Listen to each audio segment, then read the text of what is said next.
ఆదివారం కూడా 10 గంటలకు తయారై బయటకు పోతున్న పావనిని తల్లి అడిగింది. ఇవాళ ఆదివారం కదా, ఎక్కడికి అని. పావని గొంతులో ఏదో అడ్డుపడింది. ప్రతి ఆదివారం ఉద్యోగంలో ప్రవేశించిన తర్వాత ఇంతవరకు ఎక్కడికి కదలకుండా బద్ధకంగా ఇంట్లోనే ఉండడం అలవాటైంది. ఏం చెప్పాలి? అమ్మా, ఆఫీస్లో పిక్నిక్ ఏర్పాటు చేశారు, అందుకని తడబడుతూ ముఖం పక్కకు తిప్పి చెప్పింది. భోజనం అది తన ధోరణిలో అడిగింది. అన్నీ అక్కడేనమ్మా, సాయంత్రానికి వస్తాను. పావని కొత్త జోళ్ళు వేసుకుంటూ అంది. అక్క, నన్ను తీసుకెళ్ళవే అని గునుస్తున్న రమకి బుజ్జికి చెరో రూపాయి ఇచ్చి ముద్దు పెట్టుకుని బయటపడింది. అమ్మ వెళుతున్నా అంటూ ఇంట్లోంచి బయటపడి దీర్ఘంగా నిట్టూర్చింది. అవతల కారులో కూర్చుని సిగరెట్ కాల్చుకుంటున్న రావుని చూసేసరికి ఆమె హృదయం పరవశించింది. ఆమెను చూస్తూనే డోరు తీసి పట్టుకుని లోపలికి ఆహ్వానిస్తూ, 10 నిమిషాలు ఆలస్యమైంది, నేనింకా కరెక్ట్గా వచ్చాననుకుంటున్నానే. రావు కారు స్టార్ట్ చేస్తూ పావని వంక తేరిపారా చూశాడు. ఆమె తను ప్రజెంట్ చేసిన లేత గులాబీ రంగు చీర కట్టుకుంది. ఏదో పిక్చర్లో హీరోయిన్కి మోస్తరుగా వదులుగా రెక్కల్లా ఉన్న చేతులతో మంచి నేర్పుగా కుట్టిన అదే రంగు బ్లౌజ్ వేసుకుంది. చెవులకు అదే రంగులో ఉన్న చిన్న టాప్స్ పెట్టుకుంది. చేతులకు ఒక్కొక్క గులాబీ రంగు ప్లాస్టిక్ గాజు వేసుకుంది. అందంగా కళాత్మకంగా అలంకరించుకోవడం ఆడపిల్లలకు పుట్టుకతో వచ్చిన కళేమో పావని. నువ్వెంత అందంగా ఉన్నావు.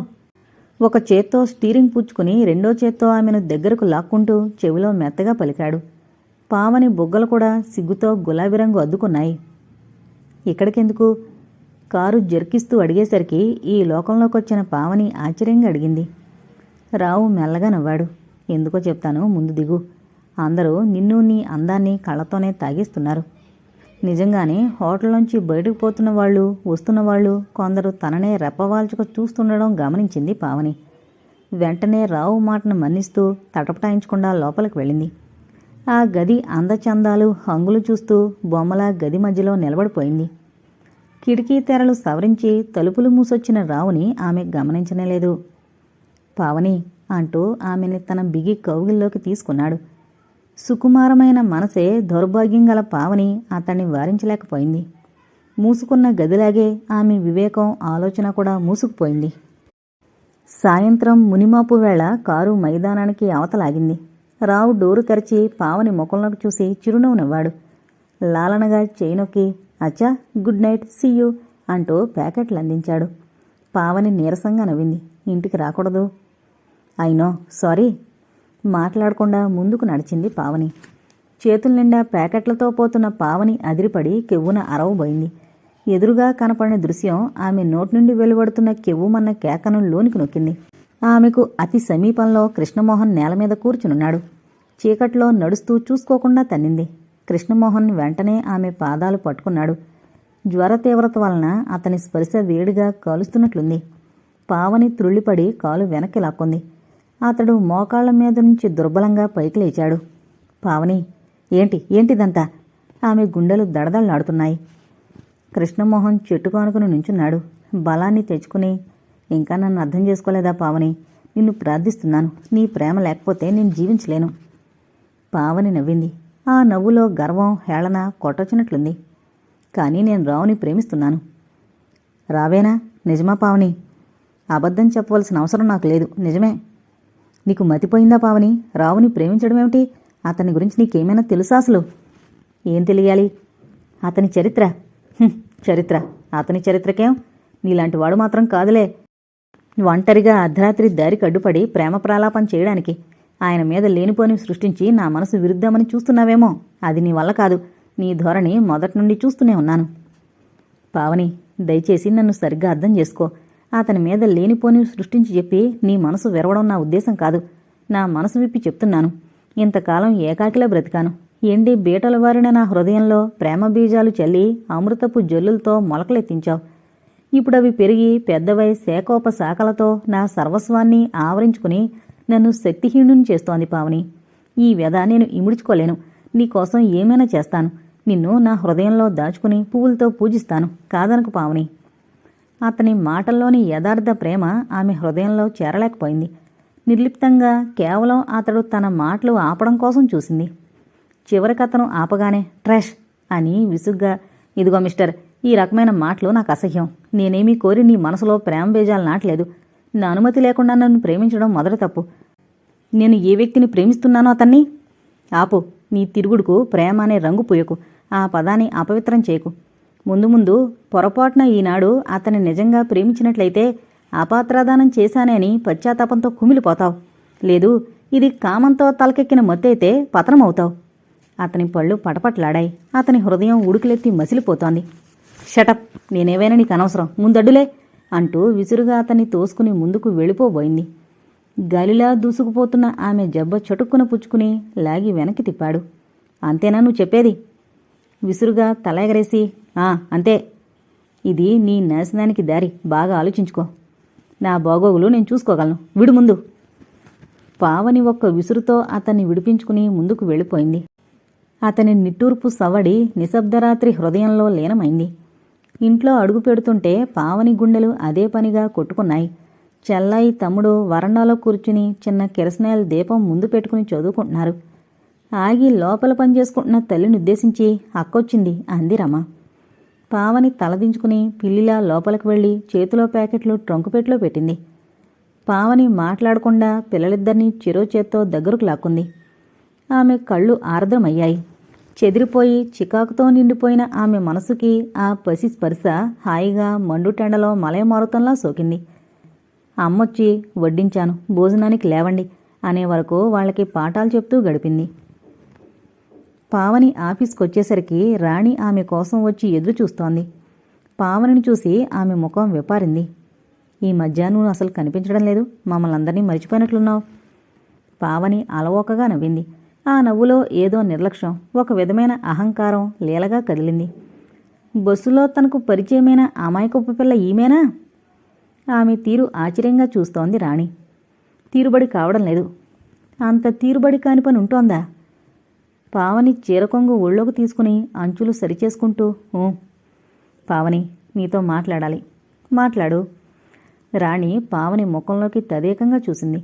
ఆ చూపుల్లో కొద్దిగా అగుపించిన తీక్షణతకు, ఆలోచనకు పావని తడబడిపోలేదు. రాణి గుండెల నిండా ఊపిరి పీల్చుకుంది. నువ్వు అమాయకురాలువే అనుకున్నా, కానీ ఒట్టి మురుకురాలు కూడా అంది ఏమనాలో తోచక. పావని హేళనగా నవ్వింది. అలా నవ్వుతూనే, అలాగా, అలా అనుకోవడానికి కారణం నువ్వు పట్టిన త్రోవ. నేనేం త్రోవ తప్పలేదే అని నువ్వు అనుకుంటున్నావు.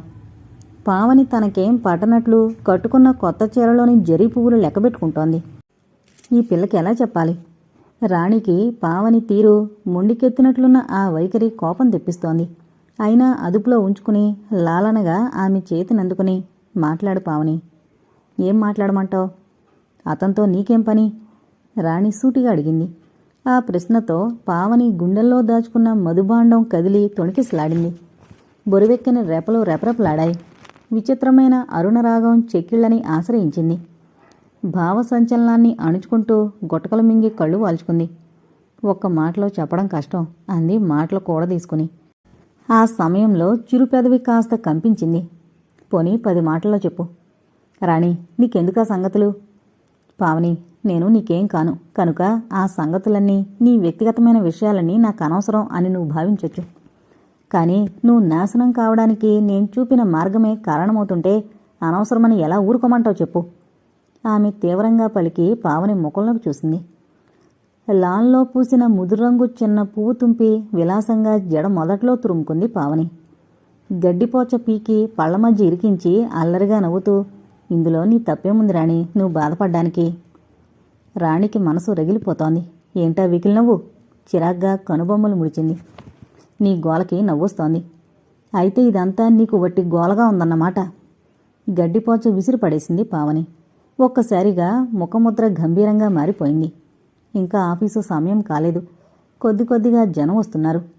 రాణి, నువ్వు ఎప్పుడైనా ఎవరినైనా ప్రేమించావా?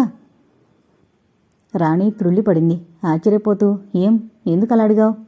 ఏం లేదు, నీకు ప్రేమ తెలిస్తే నన్నిలా వేధించావు.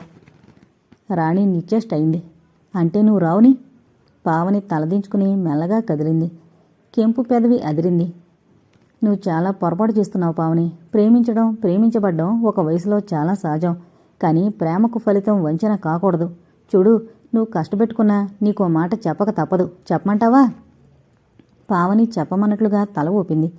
ఇంతలో గేట్లో ఆగిన కారులోంచి దిగొస్తున్న రావు మోహన్ రూపం ఆమె కళ్ళబడింది. పావని వెంటనే చటుక్కున లేచి నుంచుంది.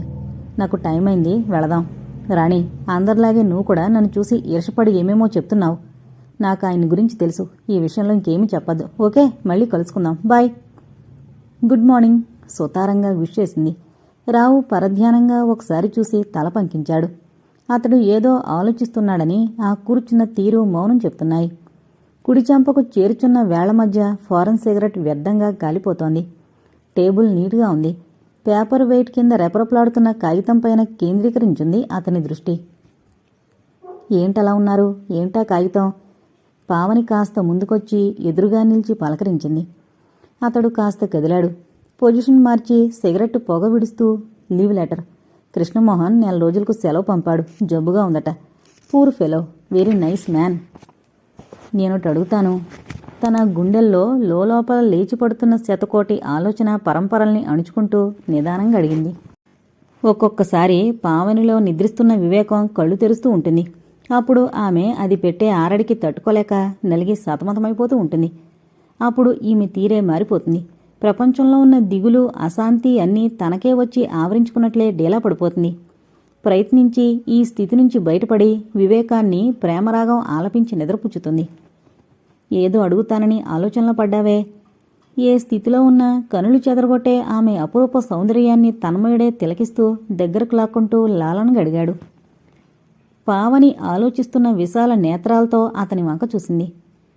నా మీద మీ ఉద్దేశం ఏమిటి? ఆమె అడగదలుచుకున్న ప్రశ్న రావుకి బాగా తెలుసు. కానీ ఆమెకి తృప్తిపరచగల సమాధానం ఆలోచిస్తున్నాడు. చెప్పబోయేది ఏమిటి అంటూ ఇంకా దగ్గరకు లాక్కుని ఆమె ముద్దు పెదవులపై గాఢంగా చుంబించాడు.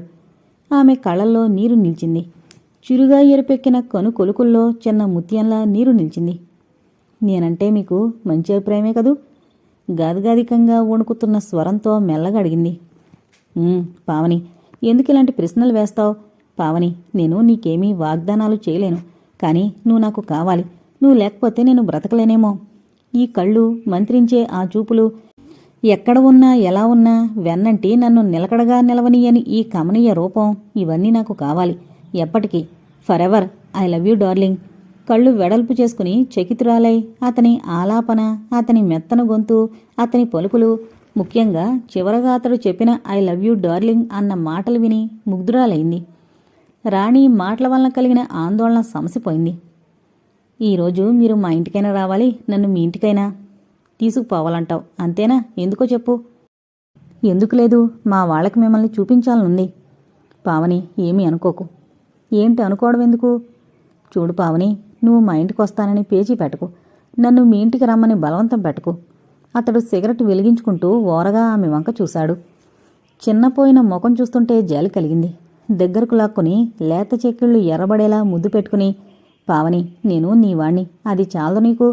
మనల్ని విడదీసి కలతలు రేపే మిగతా సంబంధాలు, బంధుత్వాలు మనకి లేకపోతేనేం?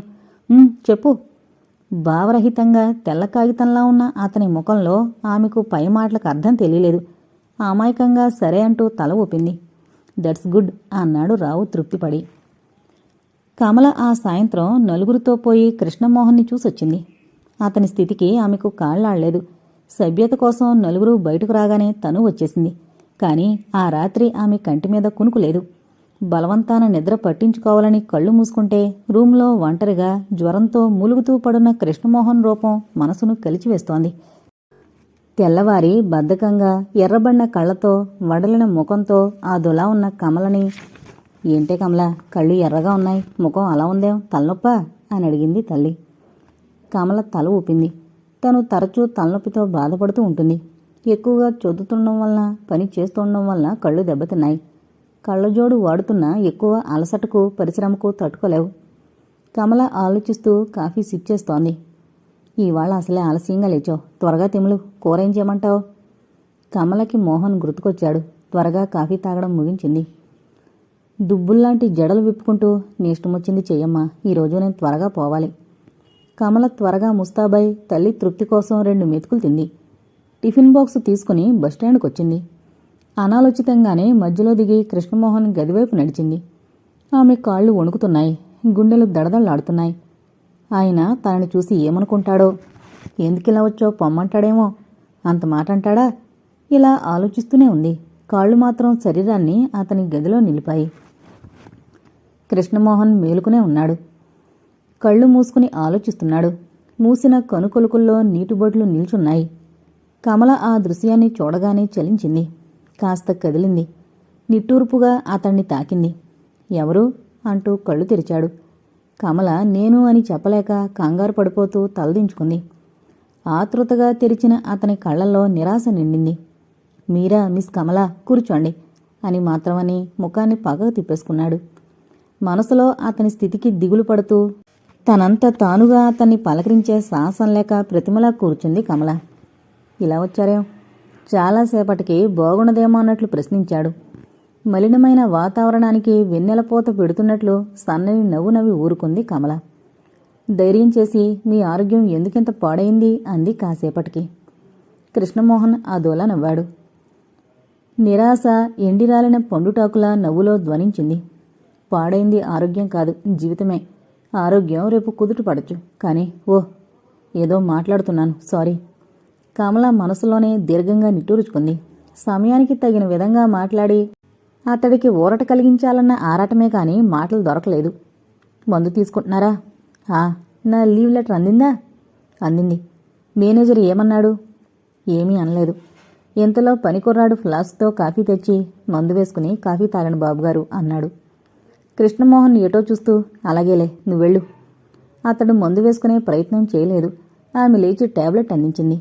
అతనికి ఆ చర్య రుచించలేదని ముడిపడిన కనుబొమ్మలే చెప్పాయి. క్షణం గడిచింది. ఆమె కదలలేదు. మీకెందుకు శ్రమ అని ఆమెకు ఎక్కువ అవకాశం ఇవ్వడం ఇష్టం లేనట్లు చటుక్కున మాత్ర అందుకుని మింగి కాఫీ తీసుకున్నాడు. చాలాసేపు మౌనంగా గడిచింది. గదిలో ఆ యువతి ఉనికి అతనికి ఇబ్బందిని కలిగిస్తోంది. ముఖం తిప్పుకునుంటే ఏమనుకుంటుందో, అయినా ఈమె ఇలా వచ్చి తన గదిలో తిష్ట వేసుకుని కూర్చుందేమిటి అని విసుక్కుంటూ ఆఫీసుకి టైం అయినట్లుంది అన్నాడు పైకి. కమల విశాలమైన కనురెప్పలు వాల్చి మణికట్టుకున్న చిన్న వాచి చూస్తూ ఇంకా పావుగంట ఉందిలేండి. బస్సు అందొద్దు? పర్వాలేదు, లేకపోతే ఆటోలో పోతా. ఎందుకు అనవసరమైన దండగా? దండగా అని మెల్లగా నవ్వి పర్వాలేదు అంది.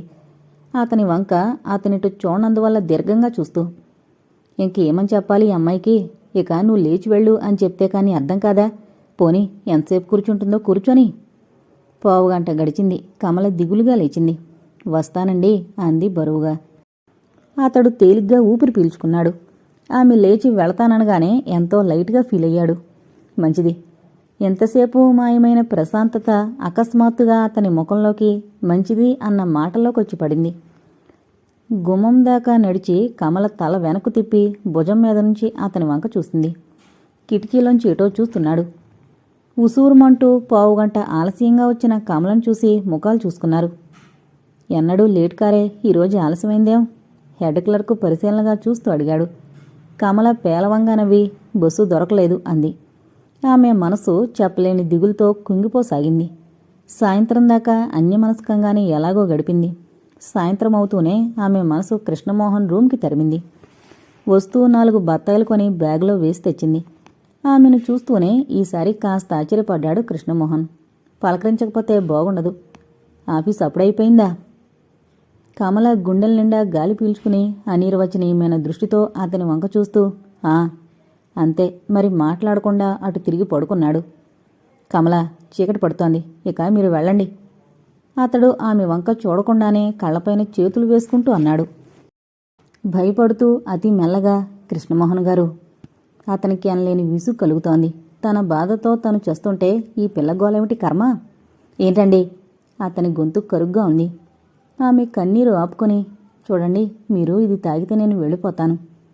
కృష్ణమోహన్ బలవంతంగా ఇటు తిరిగాడు. తడిసి చిత్రంగా మెరుస్తున్న కళ్ళు రెప్పల కింద దాచి గాజు గ్లాసు చేత్తో నిమురుతూ నుంచుంది. అతని మంచం పక్కగా తను రసం తాగడం ఆలస్యం చేస్తే ఆమె ఇక్కడే ఉండిపోతుందేమోనన్న భయంతో లేచి కూర్చుని చటుక్కున ఆమె చేతిలోని గ్లాస్ అందుకుని గడగడా తాగి థ్యాంక్స్ అన్నాడు. ఆ తొందరపాటు గ్రహించిన కమల తలదించుకుని వ్యధాభరితమైన మెల్లని స్వరంతో వస్తానండి, గుడ్ నైట్ అని చరచరా బయటకు వెళ్ళిపోయింది. కొద్ది రోజులు గడిచినా కృష్ణమోహన్ జ్వరం తగ్గలేదు. కమల తమ ఫ్యామిలీ డాక్టర్ని రప్పించి చూపించింది. తనకు సాధ్యమైనంత వరకు అతన్ని కనిపెట్టుకుని ఉంటోంది. ఆమె అనుమానం నిజమే అయింది. ఒళ్ళు తెలియని మగతతో పావని పేరు పలవరిస్తున్నాడతను. కన్నెత్తి తన వంక చూడకపోయినా, పన్నెత్తి ఒకసారి హృదయపూర్వకంగా పలకరించకపోయినా ఆమె అతన్ని విడిచిపోలేకపోతోంది. అతడు కాస్త ప్రసన్నంగా ఉన్న సమయం. కమల హార్లిక్స్ ఇస్తూ, మీ వాళ్ళని రమ్మందాం, అడ్రస్ ఇస్తే ఉత్తరం రాస్తా. మీరా? ఏం, నేను రాయకూడదా? తప్పా? రాయకూడదని కాదు, తప్పు అని కాదు, అసలు ఎవరికి రాస్తారని తమాషాగా అంటూ నవ్వాడు. మీ వాళ్ళకే రాస్తాను. డాక్టర్ టైఫాయిడ్ అన్నారు, ఒంటరిగా ఉండలేరు. ఎందుకు ఉండలేను? అలవాటేగా. ఆ పరిస్థితి వేరు. ఏమీ వేరులేదు, అంతా ఒకటే. అతడు కళ్ళు మూసుకుని ఏదో ధ్యానంలో ఉండి అంటున్నాడు. కమలకి ఆనందంగా ఉంది. సంభాషణ బరువుగా ఉంది. అయినా కొనసాగుతుండడం వల్ల తృప్తిగా ఉంది. సరే కానీ చెప్పండి, గోముగా రెట్టించింది. ఏంటండి? అడ్రస్ మీ వాళ్ళది. పావని. కమల త్రుళ్ళిపడింది. చకితురాలే చూసింది. అతడు తనతో మాట్లాడుతున్నాడు, కానీ అతని మనసు పావం చుట్టూ భ్రమిస్తోంది. ఆమె తప్త నయనాలతో జాలిగా కృష్ణవంక చూసింది. అతడు తన పొరపాటు గుర్తించినట్లు లేడు. నాకొక అడ్రస్ లేదు, నాకు ఎవరూ లేరు, గమ్యం తెలియని అనంత యాత్రలో ఇప్పుడే అలసిపోయిన పదికుణ్ణి. తల్లి, తండ్రి, సహోదరుల మధ్య గడపడంలో గల ప్రియమైన సంతృప్తి నాకీ జన్మలో అనుభవం కాలేదు. ఆర్ఫనేజ్లో పెరిగాను. ఎందరో దయామయుల దైవంలా చదివాను. ఇదిగో ఇలా ఉన్నాను. తెలిసిందా? ఇప్పుడు చెప్పండి అని ఆపి సున్నితంగా నవ్వి, కమల, ఎవరికి రాస్తారు నా గురించి? కమల గుండె చెదిరిపోయింది. ఆమె ఏడుస్తున్న సవ్వడికి కళ్ళు తెరిచి, అదేంటి చా, మిమ్మల్ని నా కథ చెప్పి బాధించినట్లున్నాను. కమల, నాలాంటివారు ఎందరో ఉన్నారు. ఇంకా నిర్భాగ్య స్థితిలో తిండి లేక, నిలువ నీడలేక అలమటించేవాళ్ళు ఎందరో. నేనింకా అదృష్టవంతుణ్ణి కదూ, అలా ఏడవకూడదు. కమల రుమాలతో కళ్ళు తుడుచుకుని తలదించుకుని కూర్చుంది. కృష్ణమోహన్ పలచగా నవ్వి, దట్స్ గుడ్.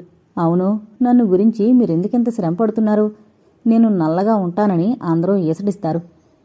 మీకు కూడా నన్ను చూస్తే అసహ్యం కలగాల్సిందే. మరి ఈ జాలేంటో తెలీదు. మళ్ళీ కళ్ళల్లో తిరుగుతున్న నీటిని ఆపుకుంటూ, అందరూ ఒకలా ఉంటారా? ఒక్కొక్కరి మనసు ఒక్కొక్క రకంగా ఉంటుంది.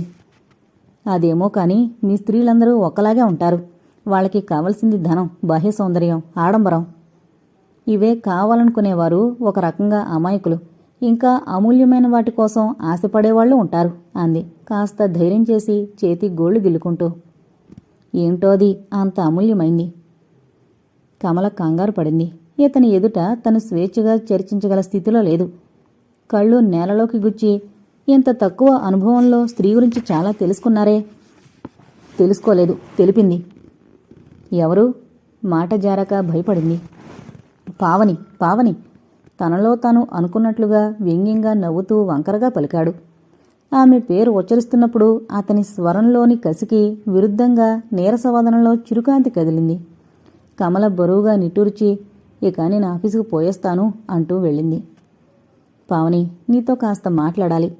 బయట లాన్లో నిలబడి రావు కోసం ఎదురుచూస్తున్న పావనిని సమీపించింది కమల. పావని అనలేని సౌందర్యంతో మెరిసిపోతోంది. పచ్చిపాల వంటి మిస్మిసలాడే శరీరకాంతి ఆకుపచ్చని రంగు చీరలో రెట్టింపై చూపరులకు ఆశ్చర్యాన్ని కలిగిస్తోంది. ఆ సంధ్యాకాంతిలో ఆమె ఆకుపచ్చని ఆమనిలో కలిసిపోతున్నట్లుంది. కమల నీతో మాట్లాడాలి అన్న మాట విని పావని ఆకాశ హర్మ్యాల నుంచి సుతారంగా దిగొచ్చి ఆ అంది మధురమైన లయతో. నీతో మాట్లాడాలి అన్నాను అంది కమల స్నేహంగా. సారీ కమల, ఇప్పుడు నాకు టైం లేదు. అలా అనుకు పావని, ఒక్క 10 నిమిషాలు. సరే చెప్పు. సున్నితమైన విసుగుదల ప్రదర్శిస్తూ వాచ్ చూసుకుంటూ అంది. రావు ఎవరో వాల్యుబుల్ కస్టమర్స్తో మాట్లాడుతూ తనను కాసేపు వెయిట్ చేయమంటే అక్కడెందుకని ఇక్కడ ఎదురుచూస్తూ నుంచుంది. అతని రాక కోసం ఆమె మనసు ఆతృత పడుతోంది.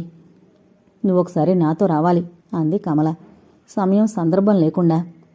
వజ్రాల వంటి పొలివరుస తళుకుమనిపిస్తూ అలవోకగా నవ్వి, ఎక్కడికి? కృష్ణమోహన్ దగ్గరికి. ప్రఫుల్లంగా వెలిగిపోతున్న పావని సుందర వదనం ఒక్క సెకను మల్లెమైంది. ఓహో, నీ ఫ్రెండ్ దగ్గరకా అంది స్పష్టమైన ఈసడింపుతో. ఈ వ్యంగ్యానికి కమల తలదించుకుంది. హేళనగా జుగుప్సగా నవ్వుకుంది. సరేలే, కానీ నేను రాను. కాదు, నువ్వు రావాలి పావని. ఆయన ఆరోగ్యం బాగలేదు. నువ్వు ఒకసారి వచ్చి పలకరిస్తే ఆయనకు మనశ్శాంతిగా ఉంటుంది. ప్లీజ్ పావని, కాదనకు. ఓహో అలాగా, నువ్వు సాగిస్తున్నావుగా పరిచర్యలు, ఇంకా నేను నా పలకరింపులు తక్కువయ్యాయా? అలా మాట్లాడక పావని, కృష్ణమోహన్ మనసంతా నీపైనే ఉంది. నువ్వు వస్తే ఆమె మాట పూర్తి కాకుండానే చేత్కరిస్తూ చి ఏంటా వాగుడు అంటూ 2 అడుగులు ముందుకు వేసి అక్కడి నుంచి పోబోయింది. కమల చటుక్కున ఆమె చేయి పుచ్చుకుని ఆపింది. పావని, ఈరోజు నువ్వు రాక తప్పదు, మనిషివైతే వస్తావు అంది విసురుగా. కమల, ఏంటి గోల? నాకు అతనంటే అసహ్యం. అతను ఎలా ఉన్నా చూడవలసిన అవసరం నాకు లేదు, నేను రాను. ఎర్ర కలువరేకుల్లాంటి కళ్లతో పావని వంక చూస్తూ, అసహ్యమా? నిన్ను ఆరాధిస్తూ తపించి ఆరోగ్యం పాడు చేసుకుని నిన్నే కలవరిస్తూ పడున్నా నీకోసమే బ్రతుకున్న అతన్ని చూస్తే నీకు అసహ్యమా? పోనీలే, నీకు అసహ్యమో సహ్యమో పావని, ఒక మనిషిగా ఎలాగో ఒకసారి కనిపించిరా. పావని కమల సునిశితమైన చూపుల నుంచి తప్పించుకుంటూ ముఖం ఎటో పెట్టుకుంది. ఆమె హృదయం ఎందుకో దడదళ్లాడుతోంది. ఈ పిల్లకి సమాధానం చెప్పడం చాలా కష్టం. సిగ్గులేక రాత్రింబవళ్ళు అతని గదిలో ఉంటున్నావు. నలుగురు ఎంత అసహ్యంగా చెప్పుకుంటున్నారో తెలీదా? ఇక నన్ను కూడా చేర్చుకోవాలని చూస్తున్నావా? పావని, ఏం ఎందుకు అరుపు? ఉన్నమాటంటే కోపం ఎందుకు? శరాఘాతాల వంటి వాక్యాలతో కమల మనసు తూట్లు పడింది. విమ్ముడి రాలిలా నిరుత్తరంగా నిలబడిపోయింది. ఇంతలో రావొచ్చాడు. పావని గిరుక్కున తిరిగి అతని వెంట వెళ్ళిపోయింది. అతని గదిలోకి పోయి నిశ్శబ్దంగా కూర్చుంది పావని. ఆమె ముఖం రాహుగ్రస్తమైన జాబిలిలా ఉంది. రోజూ మాదిరిగా వస్తూనే అతని యోగక్షేమాలు ప్రశ్నించలేదు. రాగానే నుదుటిపై చేయి వేసి అబ్బా ఎంత జ్వరం అని అతడు చేదరించుకుంటున్న మాట కలపలేదు. కిటికీలోంచి బయట రోడ్డు మీద ట్రాఫిక్ను నీరవ దృక్కులతో చూస్తోంది. చిరునవ్వులేని చిన్నబోయిన ముఖాన్ని, స్వభావానికి విరుద్ధమైన మౌనముద్రను గమనించాడు కృష్ణమోహన్. కమలా, అతని పిలుపుకు త్రుళ్ళిపడింది. ఆ అంది జీరబోయిన గొంతుతో తడబడుతూ. అలా ఉన్నారేం అడగనే అడిగాడు. తను ఈ స్థితిలో రాకుండా ఉండవలసింది. తను నిజంగా సిగ్గుమాలింది. ఎందుకితని వెంటపడినట్లు చెప్పరా అతను మళ్ళీ అడిగాడు. కమల మనసు ఆమె స్వాధీనంలో లేదు. బదులు పలకలేని స్థితిలో ఏమీ లేదు అన్నట్టు తల అడ్డంగా ఊపింది. ఏం జరిగిందో నాతో చెప్పకూడదు? కమల గొంతులో ఏదో అడ్డుపడి మాట్లాడనివ్వడం లేదు. అతని మాటలకే ఆమె అంతరంగం చూరుటాకులా చలించిపోతోంది. ఆమె ఇక నిగ్రహించుకోలేక వెక్కి ఏడవసాగింది. కృష్ణమోహన్ విహ్వల పడిపోయాడు. కమల, ఏంటి, ఏం జరిగింది అంటూ లేచి మెల్లగా ఆమెను సమీపించాడు. కమల, ఎందుకు చెప్పవు? కమల బెక్కుతూ పావని రానంది అంది. అతడు అదిరిపడ్డాడు. ఆమెను అడిగావా రమ్మని? ఎందుకు అడిగారు? నేను అడగమన్నానా? లేదు. మరి ఎందుకు అడిగినట్లు? మీకేం సంబంధం? తీక్షణమైన స్వరంతో విసుగ్గా అడుగుతుంటే ఆమె కన్నీటి మధ్య బిత్తరపోతూ భయంగా మీరు అని ఊరుకుంది. ఏంటి నేను? చెప్పండి. ఆవిడ్ని తీసుకురమ్మని మిమ్మల్ని కోరానా? అతని స్వరం కఠినంగా ఉంది. లేదండి, మీరేమీ చెప్పలేదు. పావనిని కలవరిస్తుంటే నేనే. కమల ముఖం ఇంకో పక్కకు తిప్పుకుని కళ్ళు తుడుచుకుంటూ చెప్పింది. ఈ మాటలు వింటూనే అతని గుండెల్లోంచి వెచ్చని ఆవిరి ముఖంలోకి తన్నింది. అర్ధరాత్రి మెరుపు వెలుగులా అతని ముఖం ఎర్రగా వెలిగింది. ఇక నోరు పెగలి ఒక్క మాట కూడా మాట్లాడలేకపోయాడు. కమల ముఖం చూడలేక దీర్ఘంగా నిట్టూరుస్తూ భారంగా నడుచుకుంటూ పోయి మంచం మీద కూలబడి భగవంతుడా అంటూ 2 చేతులతోనూ జుట్టు పీక్కున్నాడు. కమల తనని తాను సముదాయించుకుని పోయి అతని కాళ్ళ దగ్గర కూర్చుంది. తల మీద నుంచి అతని చేతులను విడదీసి నల్లని రేగిన జుత్తు సరిచేస్తూ, మీరు దిగులు పడకండి, పావనిని నేను తీసుకొస్తాను. కృష్ణమోహన్ వెర్రివాళ్ల ఆమె వంక చూశాడు. నిర్మలమైన విశాల నేత్రాల్లో పవిత్ర భావం కదులుతోంది. పవిత్ర నదీ జలాల స్పర్శలా ఆమె స్పర్శ చల్లగా మెల్లగా ఉండి మధురమైన భావంతో కూడిన మెల్లని స్వరంతో పసివాణ్ణి బుజ్జగిస్తున్నట్లు చెప్పుకుపోతోంది. రేపు తప్పకుండా. కమల, ఆమెను వారిస్తూ అలసిపోయినట్లు పిలిచాడు. కమల మాటలు నిలిపి నోరు తెరచుకుని అలాగే చూస్తోంది. ఇక ఆవిడిగారి మాట నా దగ్గర ఎత్తవు కదూ? చాలా విచిత్రం అనిపించింది కమలకు. ఇతన్ని అర్థం చేసుకోవడం ఎంత కష్టం. మాట్లాడవేం? అతడు అప్రయత్నంగా ఆమె సుకుమారమైన చేతిని తన చేతిలోకి తీసుకున్నాడు. కమల వేళ్లు తడిసి వణుకుతున్నాయి. మాట్లాడవేం కమల? కమల మనసులో సందడిస్తున్న భావావేశాన్ని తప్పనిసరిగా అణుచుకుంటూ బొంగురుపోయిన గొంతుకుతో అలాగేనండి. అతడు మంచం మీద వెనక్కి వాలి విశ్రాంతిగా కళ్ళు మూసుకున్నాడు. ఈ కమల ఎంత పిచ్చిపిల్ల! తన కోసం ఎందుకింత తపన పడుతోంది? కృష్ణమోహన్ త్రుళ్ళిపడ్డాడు. ఏంటి, తను కమల గురించి ఆలోచిస్తున్నాడా? తన మనస్సంతా దుర్మార్గురాలు పావని నిండిపోయిందేం?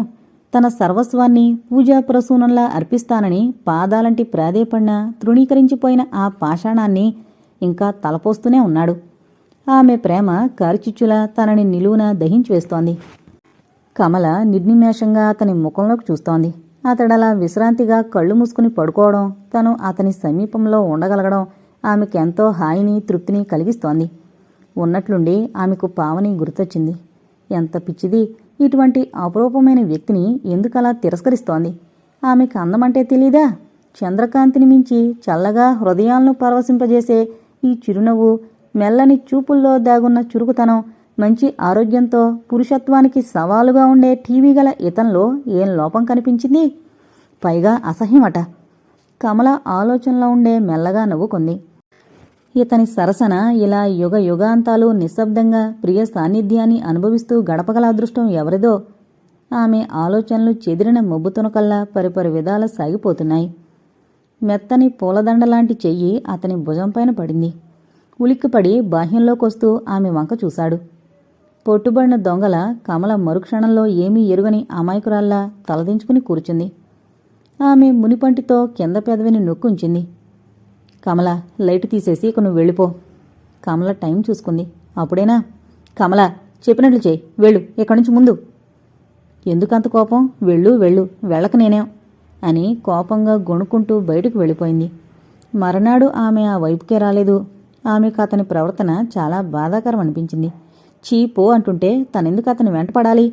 అతని దృష్టిలో తను చాలా చులకనైపోయింది అనుకొని అతి ప్రయత్నం మీద ఒక్కరోజు అతనికి దూరంగా ఉండగలిగింది. కానీ ఆమె మనసు కొన్ని లక్షల పర్యాయాలు అతని చుట్టూ భ్రమించొచ్చింది. ఎనలేని అశాంతి పొందింది. రాత్రంతా ఉన్నట్లుండి లేచి అతని దగ్గరికి పోవాలనే తీవ్రమైన వాంఛను అరికట్టుకుంటూ గడిపింది.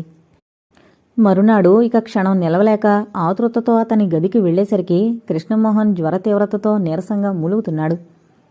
కన్నీరు ఆపుకుంటూ చల్లని అరచేతిని అతని నుదుటిపై ఆంచి చెదిరిన ముంగురులు సవరిస్తూ మోహన్ అని ఆద్రంగా పిలిచింది. ఈ వ్యక్తిపైన తను కోపగించుకుంది అని పశ్చాత్తాపంతో తనని తాను అసహించుకుంది. ఆమె స్పర్శకతడు కళ్ళు తెరిచి కమలా, వచ్చావా అని చిరునవ్వుతో పలకరించాడు. చెక్కిళ్ళు మీదుగా జరిన కన్నీటి బిందువులు అతని తలలో రాలాయి. చూడు, థర్మామీటర్ తే. కమల థర్మామీటర్ తెచ్చిచ్చింది. జ్వరం డిగ్రీ పెరిగింది. ఆమె నిట్టూర్చింది. డాక్టర్ వచ్చారా? ఏమన్నారు? ఆమె హార్లిక్స్ గ్లాసు అందిస్తూ అడిగింది. ఏమంటాడు? వర్రీ కాకూడదన్నాడు. జాగ్రత్తగా ఉంటే 1 వారంలో తగ్గిపోతుందట. ఆమె మాట్లాడకుండా అతడు హార్లిక్స్ తాగేంతవరకు మౌనంగా ఉంది. ఖాళీ గ్లాసు అతని చేతిలోంచి అందుకుంటూ, నేనొకటి చెప్పనా? 100 చెప్పు. మీరు మా ఇంటికి రాకూడదు. కాస్త జ్వరం తగ్గాక వచ్చేయచ్చు. ఇక్కడ మాత్రం పరిచర్యకి లోపం చేయట్లేదుగా. అసలు నర్సింగ్ హోంలో చేరవలసి వస్తుందనుకున్నాను. కానీ నేను మీకు చెప్పలేను. నాకు నేనే చెప్పుకోలేను. ముందు నాకు సమాధానం చెప్పండి. వస్తారా? వస్తాననుకో. మరి మీ ఇంట్లో? అమ్మకి చెప్పానండి, వెంటనే తీసుకురమ్మంది. సరే, నీ ఇష్టం. అతని అంగీకారంతో ఆమె ముఖం వెలిగిపోయింది. కానీ ఒకటి. ఏంటి? తగ్గాక వదిలేస్తావా? ఆమె అతని మాటల్ని అర్థం చేసుకోలేక సందిగ్ధంలో అలాగే అనంది. కానీ మనసులో నొచ్చుకుంది. బలవంతంగా ఇష్టం లేకపోయినా ఈయన్ని లొంగ తీసుకుని తన వైపు తిప్పుకునే స్వభావమా తనది అని ఆమె అలాగే అనగానే కృష్ణమోహన్ నిర్లిప్తంగా పలచగా నవ్వుకున్నాడు. నాలాంటి దౌర్భాగ్యుడు నీకు మాత్రం ఎందుకు కమలా? తోటి మానవుణ్ణి జాలితో స్నేహభావంతో ఆదరిస్తున్నావంతే కదూ అనుకున్నాడు మనసులో. ఏమైతేనేం, కమల ఎన్నో చిక్కుల్ని చికాకుల్ని ఎదుర్కొంటూ కంటికి రెప్పలా కాపాడుకుందతన్ని. కృష్ణ చీకటి గుండెలో చిరుదివ్వె వెలిగింది. కమలకు స్త్రీ సహజమైన ప్రేమించే గుండుంది. ఫలితంగా తిరిగి ప్రేమను పొందినా పొందకపోయినా ఆమె హృదయంలో ప్రేమవాహిని నిరంతరం అలా సాగిపోతూనే ఉంది. తన ప్రేమనే ఔషధంగా, అనురాగాన్నే ఆహారంగా ఇచ్చి రాత్రింబవళ్లు సేవ చేసి ఆరోగ్యవంతుణ్ణి చేసింది.